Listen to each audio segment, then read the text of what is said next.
शुभ का सार है भगवत स्मरण। राधा माधव की चरण कृपा से, अहेतु की कृपा से आज हमको अवसर मिला है भजन करने का।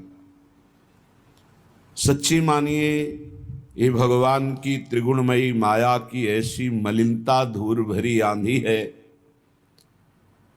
कि हम अपने भजन का महत्व ना देकर भोगों का महत्व दे देते हैं। अपने जीवन धन की प्राप्ति का उपाय न करके जीवन जीने के उपाय में ही पूरा जीवन नष्ट कर देते हैं।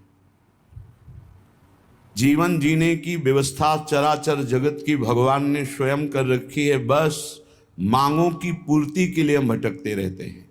आवश्यकता की पूर्ति तो भगवान करते हैं, मांगों की पूर्ति के लिए हमें भटकना पड़ता है। जिसके हृदय में भगवत मांग प्रकट हो गई है, अब मुझे भगवदानंद चाहिए, भगवत प्राप्ति चाहिए, वो धन्य हो गया। नहीं, ये दुष्ट इंद्रियां और दुष्ट मन ये मांगों में फंसाकर पूरे जीवन को नष्ट किए दे रहे हैं।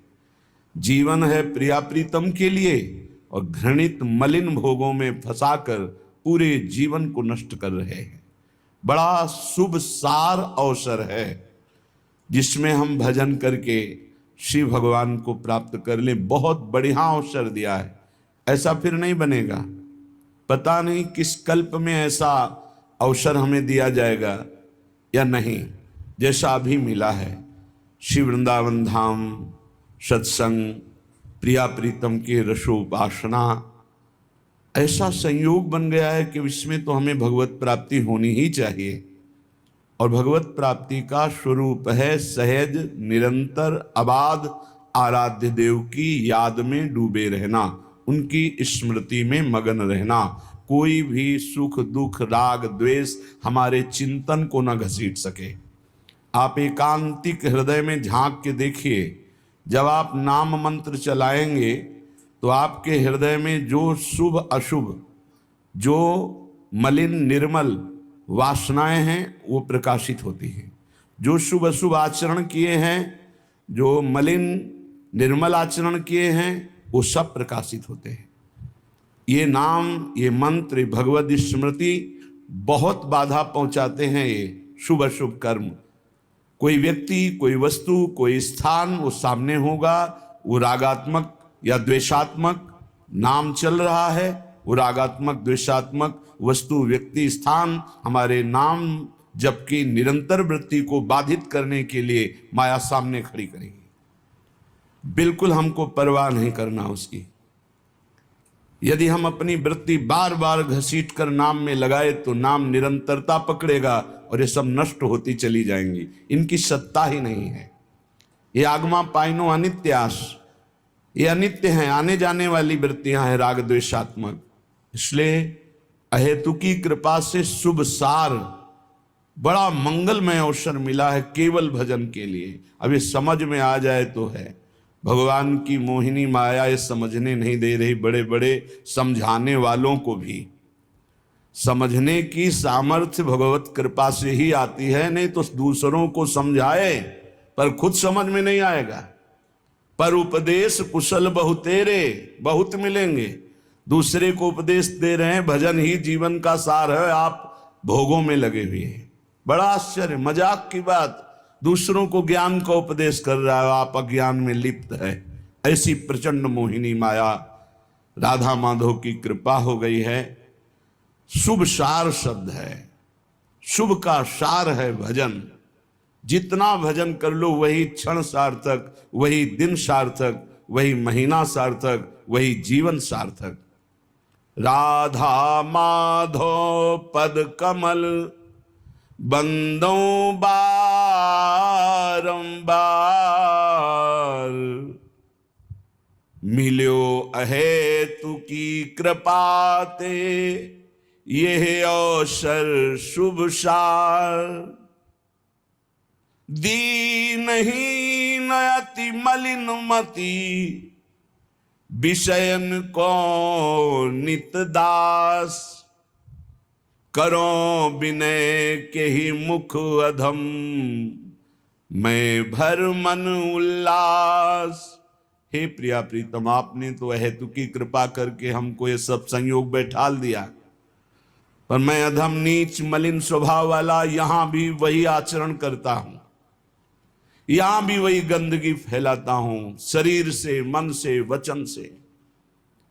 कैसे उल्लास भरकर मैं आपसे विनय करूं? विनय करने लायक नहीं हूं प्रभु। आपने हम पर इतनी कृपा की है, अपने नाम रूप लीला धाम का महाप्रसाद दिया है, और हम ऐसे नीच हैं कि आपके धाम में भी आपके नाम का आश्रय लेकर भी हम वही मलिन आचरण करते हैं। किस मुख से विनय सुनाऊं? आप तो अंतर्यामी हो, हृदय की बात जानते हो। हे स्वामी, दीन बंधु तुम सहज दो, कारण रहित कृपाल, आरती हर आपनो बिरद, लखि मोए करो निहाल। हे दीनों पर कृपा करने वाले दीन बंधु, आप मेरी ओर मत देखो, आप अपनी ओर देखो, आप अपने स्वभाव की तरफ देखो, अपने प्रभाव की तरफ देखो, मेरा स्वभाव नहीं। मेरा स्वभाव देखोगे तो घृणा करके छोड़ दोगे। आप अपने स्वभाव की तरफ देखो। आपका नाम दीन बंधु है, पतित पावन है। आप हेतुकी कृपालु हो, कारण रहित कृपालु। किसी कारण से कृपा नहीं करते, अकारण कृपा करने वाले। हे आरती हरण, हे संकट विपत्ति दुखों का हरण करने वाले, आप अपना विरद सोचो। आपका एक बाना है कि कोई कैसा भी दुराचारी भी शरण में आ जाए तो मैं उसे साधु बना देता हूं। हे नाथ, आप मुझे निहाल करो अपने उसी वचन को याद करके कि दुराचारी भी शरण में आ जाए तो मैं उसे साधु बना देता हूं। करो शब्द ते साधु समाना, हरो सकल बाधा कठिन,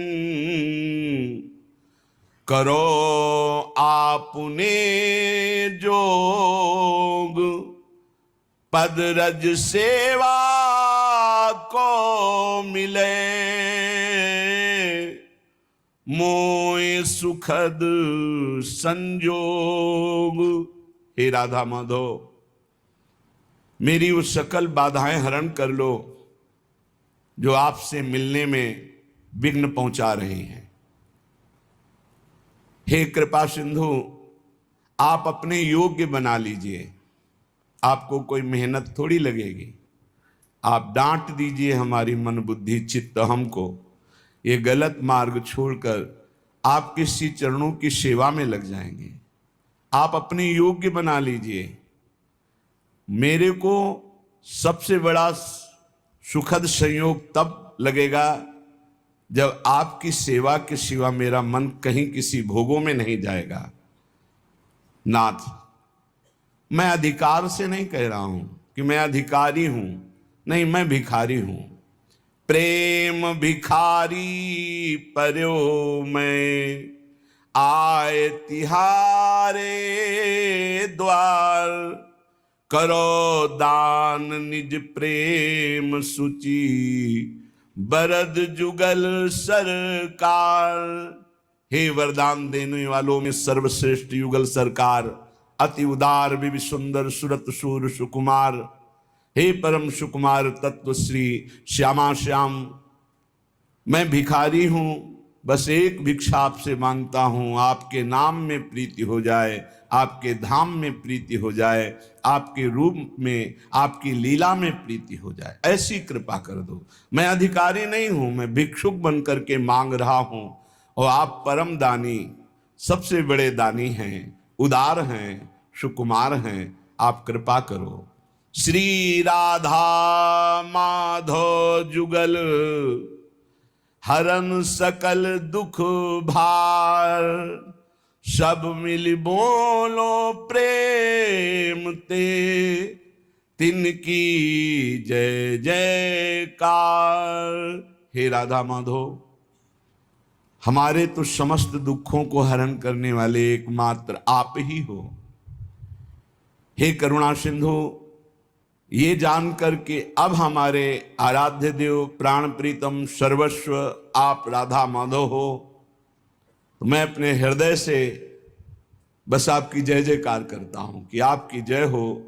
हे अकारण हित करने वाले, हे समस्त बाधाओं को नाश करने वाले, हे समस्त सुखों को देने वाले राधा माधव, आपकी जय जयकार हो। ये मानव जीवन इन ठगों से बच जाए तो असलियत जो परमानंद स्वरूप है वो झलकने लगे। भजन में लगाओ तो प्रपंच में लगते हैं, प्रपंच में लगाओ तो जलन, अशांति, चिंता, शोक, भय। प्रभु कृपा करते हैं तो हम अहंकार करते हैं, हम बड़े गुणवान, हम बड़े भाग्यवान, हम बड़े नामी प्रशंसा योग्य। कैसा कैसा विपरीत भाव है। वो अकारण अहेतुकी कृपालु हम पे कृपा करते हैं, हम उनकी कृपा ना देखकर अपना गुणाभिमान कर बैठते हैं। ये पक्का पक्का। जैसे गुरुजन संतजन किसी को दुलार करे ना, प्यार करे ना, तो गुमान और अहंकार से भर जाता है। तब फिर उनका जब प्रतिकूल डंडा चलता है तो अपने आप त्राहिमाम बोल के दैन्यता आ जाती है। नहीं तो भगवान का स्वभाव नहीं है किसी को दंड देने का। वो मंगल भवन कृपाल हेतु की कृपा करते हैं, पर जब हेतु की कृपा करते हैं वो गुणाभिमान करके गुमान करता है। फिर जब प्रतिकूलता का डंडा चलता है तब त्राहिमाम शरणागतम, वो साम दाम और दंड भेद से सीधे रास्ते लाऊं। ये तो पूरे जीवन का अनुभव। अनुकूलता से किसी को सुधारा नहीं जा सकता, पक्का। चाहे जितनी अनुकूलता दे दो, ये दुष्ट स्वभाव मन और इंद्रियां ना अपने और ना दूसरों के कभी सुधरने वाले नहीं। जैसे गांव में कहा जाता है कि लातों के भूत बातों से नहीं मानते, ऐसे ही ये जो भोगों का भूत है ना, विषयों का भूत है, देहाभिमान का भूत है, ये डंडा से ही मानता है। जब चिंता, शोक, भय, विपत्ति, रोग कदम कदम पे इनके डंडे लगते तब इनके होश आते हैं। इनको दुलार करो, चाहे प्राण दे दो इनके लिए। ये दुष्ट अपने स्वभाव से कभी मानने वाले नहीं। ये अभिमान, गर्व, धूर्तता, ऐसा लगता है कि इनकी गरज है, भगवान की गरज है हमारे लिए, गुरु की गरज है हमारे लिए। नहीं, नहीं समझने वाले। ये समझते ही दंड से है। साम दाम सब दे के देख लो, नहीं समझने वाले, ये दंड से समझते हैं। एक बार किसी अधिकारी से वार्ता कर रहे थे तो हमने कहा आप प्रेम से भी समझा करके किसी को सुधार सकते हैं, प्रेम में बड़ी सामर्थ्य है। तो उनका साधु स्वभाव वालों को, महाराज शायद आप ना जानते हो लेकिन दुष्टों को प्रेम के द्वारा सुधारा ही नहीं जा सकता। का कोशिश करना, अगर आप प्रयास करना, एक बार प्रेम से समझाने की कोशिश। अगली बार जब मिले तो उन्होंने कहा अब आपको एक घटना बताएं। किसी आदमी की पर्स, मोबाइल, बैग ये सब उठाकर चोर भागा। वो इंतजार में बैठे हुए थे, वाहन के पीछे रखे हुए थे। उनका जब ध्यान गया तो देखा, वो आए, रिपोर्ट लिखाई। वहां तो पता होता है कि इस एरिया के कौन कौन कैसे लोग होते हैं। तत्काल पकड़ के मंगवाया, बैठा ला, लाओ इसको ठंडा पिलाओ, हाथ जोड़ा, कहा भाई उनका मोबाइल, उनकी पर्स, उनका बैग वापस कर। अरे साहब आप कैसे, आप ऐसा कैसे? नहीं नहीं, और आप ठंडा पी लीजिए और जो चाहिए खा लीजिए, लेकिन हाथ जोड़ता हूं आप उनकी सामान दे दीजिए। वो बाहरी व्यक्ति हैं, वो जाना चाहते हैं, उनके पास पैसे भी नहीं रह गए। अरे साहब आप ऐसा कैसे कैसे? अच्छा, उठाया डंडा, 10-20 डंडा मारा, बोले अभी ला के देते हैं, अभी ला के देते। तत्काल ला करके दे दिया। वो आके बताया कि महाराज कुछ ऐसे देवता होते हैं जिनकी पूजा ऐसे ही की जाती, तब समझ में आते हैं। तो सही मानो हम लोग ऐसे में ही हैं। हमारे हरि राधा माधव बहुत करुणा करके हेतु की कृपा कर रहे हैं तो हम उनकी गरज समझते हैं। हमारे ऊपर गुरुजन दया कर रहे हैं, चलो भाई तुम्हारा हित हो, तुम्हारा मंगल हो, तुम खुश रहो। वो इसे गरज समझते हैं, अपने को रूपवान, गुणवान, महिमावान समझते हैं। अरे नष्ट हो जाओगे, नष्ट हो जाओगे। तुम्हें संभालने के लिए केवल नहीं, नष्ट हो जाओगे। आग से खेलोगे तो जल जाओगे। संत महात्मा भगवत कृपा का अनादर करोगे, नष्ट हो जाओगे। वैसे ही माया नष्ट कर रही है। एक है कृपालु, तुम्हार सेवक असुरारी। भगवान और भगवान के भक्त यदि कृपा कर रहे तो निकल चलो, भोगों से निकल चलो, दोषों से निकल चलो।